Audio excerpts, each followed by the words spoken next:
Alright, shalom, all praises be unto Yahweh, Bahasham Yahweh Shai, Bahasham Rechakodash. Double honor unto the elder apostles, the elder bishops at Great Millstone who are well and taught us his truth. Salutes to all you Archeum. Right now, this is continuing on. We're in Genesis chapter 17.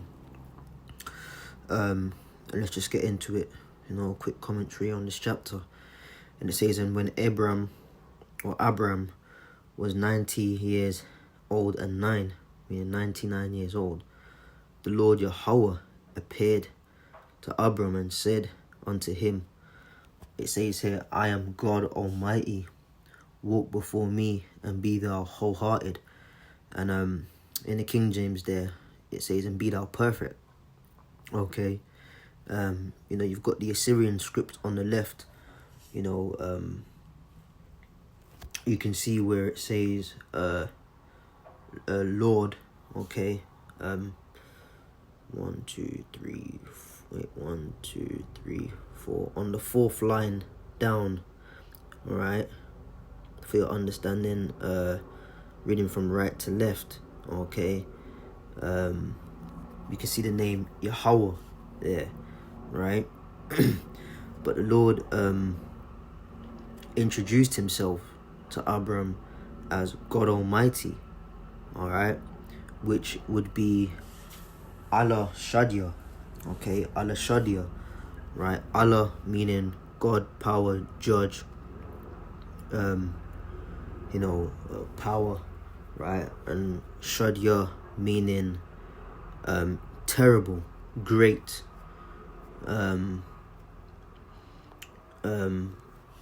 power, all right, terrible power, demon-like power, if you will. Okay.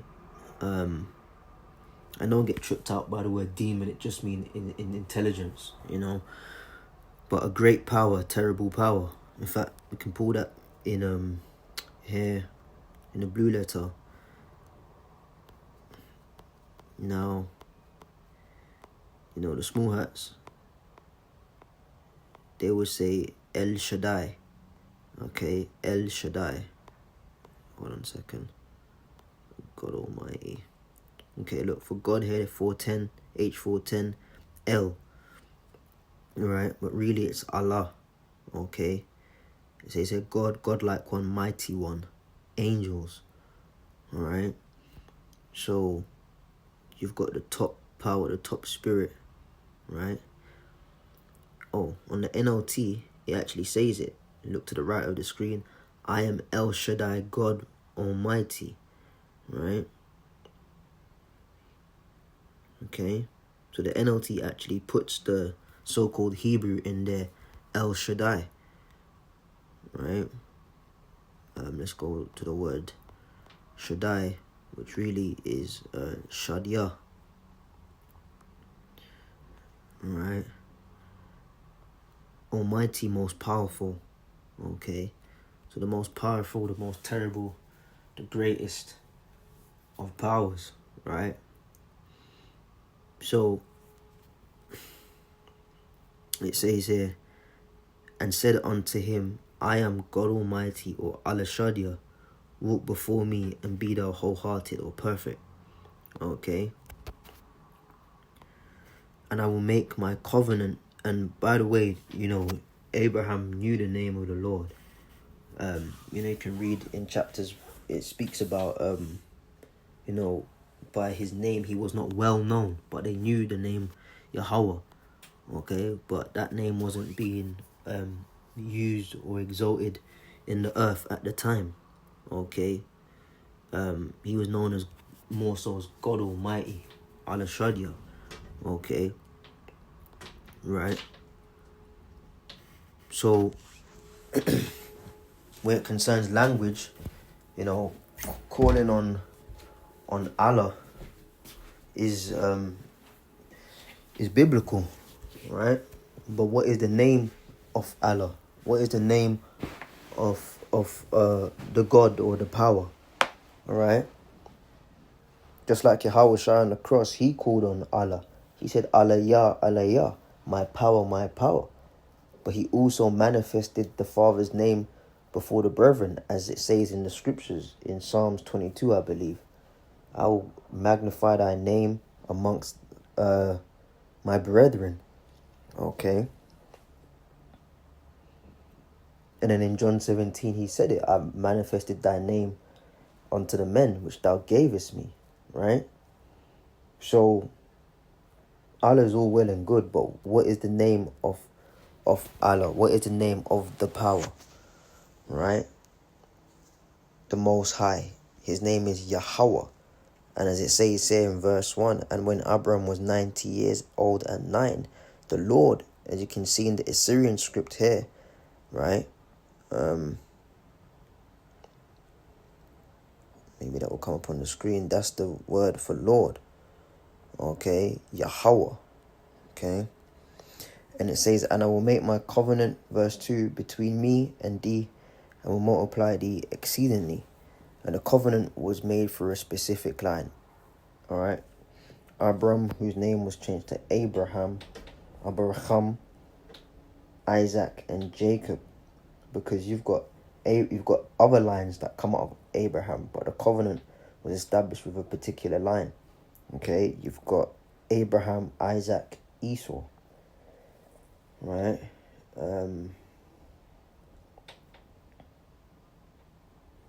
You've got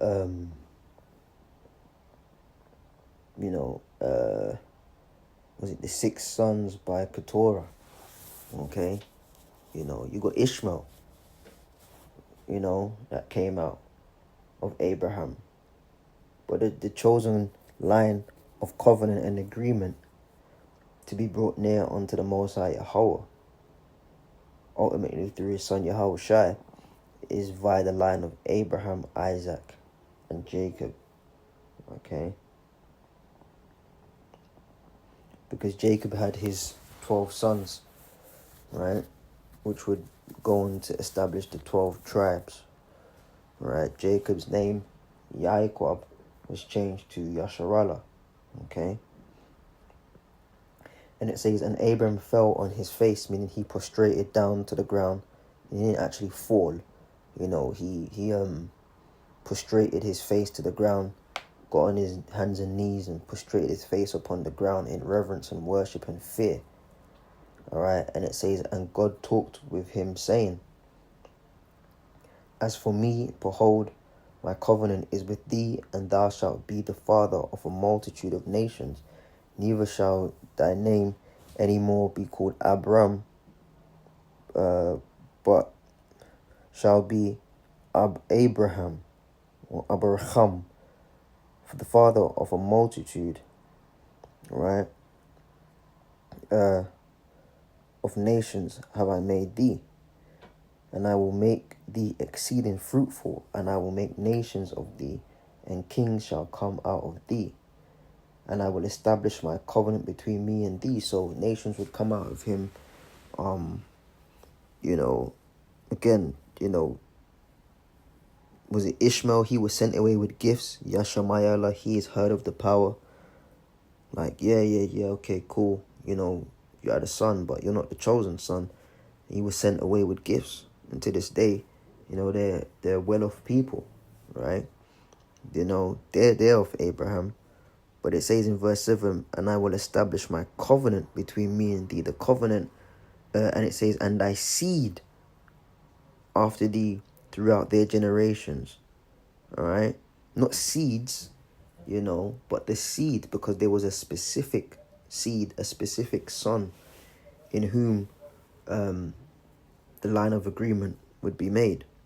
Okay?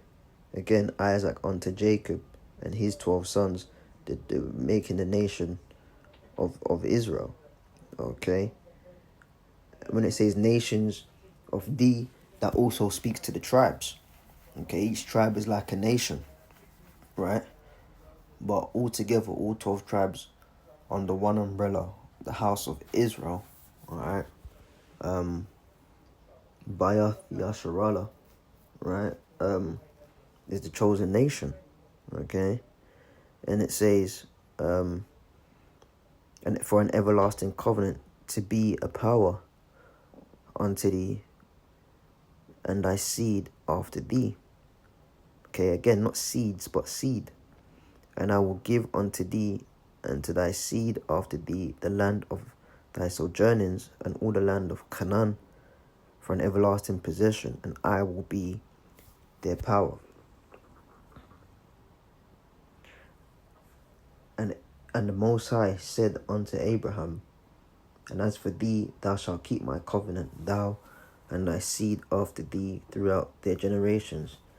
This is my covenant which ye shall keep between me and you and thy seed after thee. Every male among you shall be circumcised, and he shall be circumcised in the flesh of your foreskin, and it shall be a token of a covenant betwixt me and you. And he that is 8 days old shall be circumcised among you, every male throughout your generations. He that is born in the house or bought with money of any foreigner that is not of thy seed. He that is born in thy house, and he that is bought with money, must needs be circumcised, and my covenant shall be in your flesh for an everlasting covenant. And the uncircumcised male who is not circumcised in the flesh of his foreskin, thou shalt be, that soul shall be cut off from his people. He hath broken my covenant. And God said unto Abraham, as for Sarai thy wife, thou shalt not call her name Sarai, but Sarah shall be her name, and I will bless her, and moreover I will give thee a son of her. Yea, I will bless her, and she shall be a mother of nations. Right? Meaning the tribes. Okay? Each tribe is like a nation. Right? Altogether, the nation of Israel, kings of peoples shall be of her. Then Abraham fell upon his face and laughed and said in his heart, shall a child be born unto him that is 100 years old? And shall Sarah that is 90 years old bear? Right? Because she didn't have children, she previously barren and, up in age. And Abraham said unto the Most High, oh, that Ishmael might live before thee. So Abraham didn't quite understand that the covenant had to go through a specific line. He was like, well, was it the handmaid Hagar, Ishmael came through, because as a man, no matter your age, you don't stop producing sperm, so even though Abraham was up there, he was still able to lie with the handmaid and have a son. He was a lot younger, and it says in verse 19, but the Most High said, nay, but Sarah thy wife shall bear thee a son, and thou shalt call his name Isaac. All right? And I will establish my covenant with him for an everlasting covenant, for his seed after him. So clearly there, even though Ishmael was established as a son of Abraham, he wasn't the chosen seed. The chosen seed of covenant was to go through Isaac. And the Lord commanded, Abraham to name him Isaac, because he laughed. And then when Abraham laughed at the idea, and then when he told Sarah, she laughed, right? The name Isaac, Yetazakak, meaning laughter, right? And as for Ishmael, I have heard thee, right? Which was an omen nomen, right? Because the name Ishmael in Hebrew is Yashamayala. Yah meaning he, Shammai meaning to listen or hear, Allah meaning power or God, ruler, right? Judge. So Yasham, we put it all together, Yashamayala, meaning he is heard of God.